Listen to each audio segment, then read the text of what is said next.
Então, vamos dar início às atividades da noite. Nós vamos ter a primeira atividade, conferência do professor Marcos Vinícius.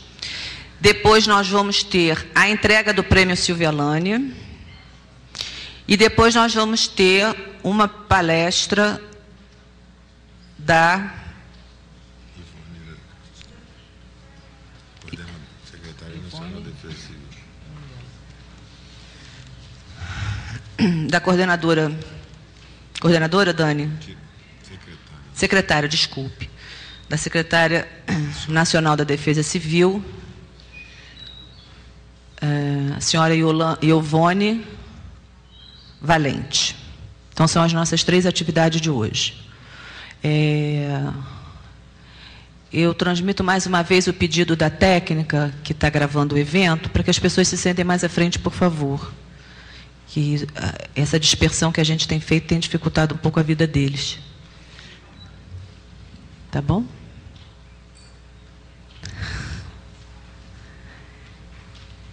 Então, nós estamos recebendo hoje aqui, para essa conferência da parte da noite, o professor Marcos Vinícius, professor da Universidade Federal da Bahia, onde coordena a extensão do Instituto de Psicologia e também o Laboratório de Estudos Vinculares em Saúde Mental, lá na Bahia.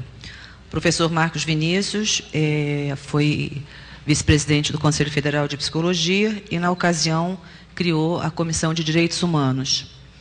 E, atualmente, ele é vice-presidente do Instituto Silvia Lane, e nós não fizemos por acaso essa conferência nesse dia, fizemos de propósito, para que, então, após a conferência dele, a gente possa receber os premiados aqui do nosso prêmio, que também tem esse nome de Silvia Lane, homenageando essa professora tão emblemática na história da psicologia brasileira.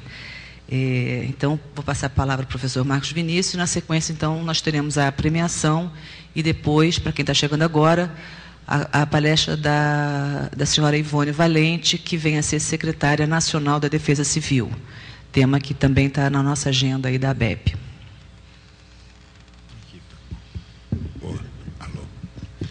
Bem, boa noite a todas, a todos.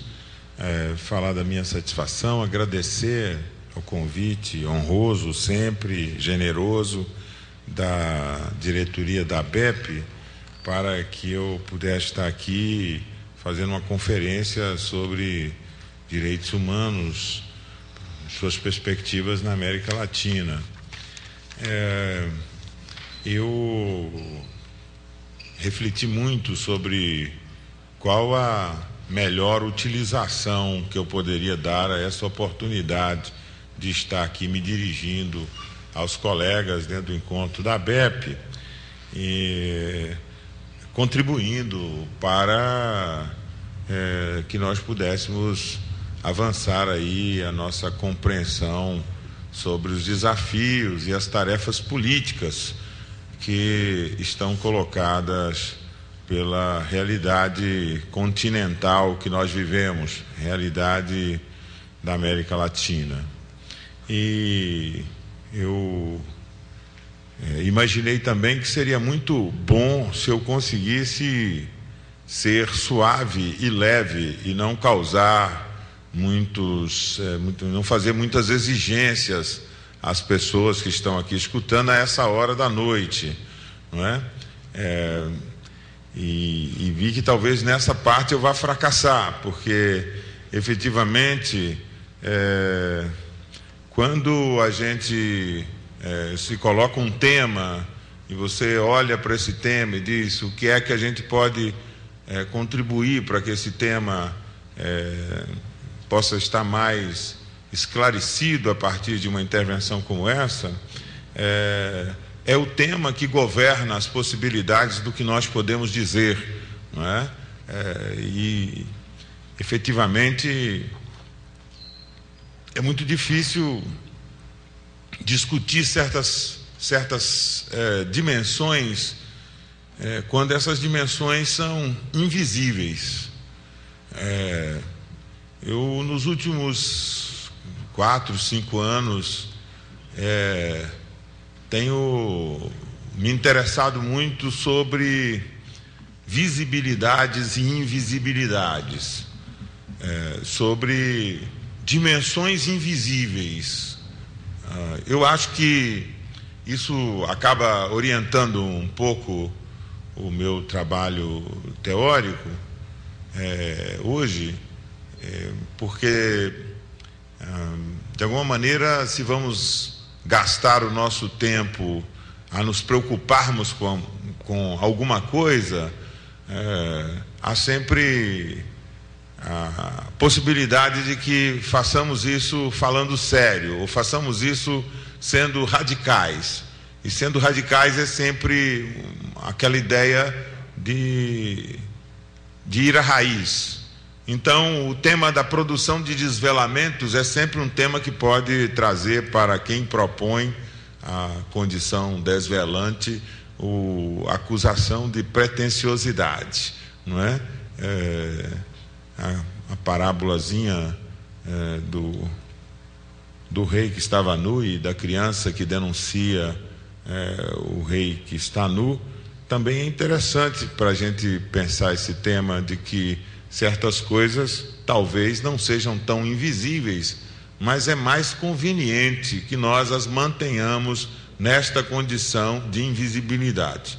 Não sei se sei distinguir muito entre aquelas que não estão disponíveis para visibilidade e aquelas que sim estão disponíveis para visibilidade, mas que seria melhor que a gente não as considerasse. Primeira dificuldade, a dificuldade de trabalhar com o tema da latino-americanidade, sobretudo num país como o Brasil. Porque se algum de vocês que estão presentes aqui em algum momento já refletiu sobre isso, sobre a sua identidade latino-americana, certamente poderão corroborar aqui de que esta reflexão entre nós, sobretudo entre nós brasileiros, que temos o nosso isolamento linguístico no continente, esta reflexão sobre uma possível pertença latino-americana como elemento de identidade, para nós, é sempre posta numa certa dimensão que eu poderia dizer meio folclórica, numa certa dimensão meio exterior, não é? Efetivamente, o sentimento de pertença, de que somos latino-americanos, não faz parte do nosso cotidiano. Isso é diferente, e o isolamento linguístico é importante nesse sentido, porque é muito curioso, todas as vezes que estive praticamente todos os países da América Latina, das coisas interessantes de se fazer é ligar a televisão e assistir os noticiários da televisão. E é interessante porque o noticiário da televisão nos países da América Latina efetivamente é um noticiário que faz uma cobertura da América Latina, né? Efetivamente as coisas do cotidiano, as cenas, inclusive essas que chamam mais a atenção na mídia, casos policiais. Ou seja, é possível que lá no México a gente saiba de um caso policial espetacular, de um escândalo político que tenha acontecido na Bolívia, ou que tenha acontecido na Guatemala ou na Venezuela. É interessante que o isolamento linguístico possa trazer uma dificuldade para que nós brasileiros nos coloquemos com seriedade o tema de uma pertença latino-americana. Isso não é uma dimensão forte da nossa identidade. Insisto, possivelmente evoquemos numa condição um pouco folclórica de dizer, sim, também América Latina, sou louco por ti América, e qualquer coisa que o diga, sou um homem latino-americano, e qualquer coisa que diga. Mas efetivamente nós brasileiros temos um déficit de pertença, de sentimento de pertença ao continente latino-americano. Vejam só, se isso é assim, que interesse podem ter os senhores sobre direitos humanos na América Latina? Não é? Então vejam que é uma dificuldade grande, porque afinal de contas o que é a América Latina? O que representa a América Latina para nós que somos brasileiros? Que significação tem a América Latina para nós, efetivamente?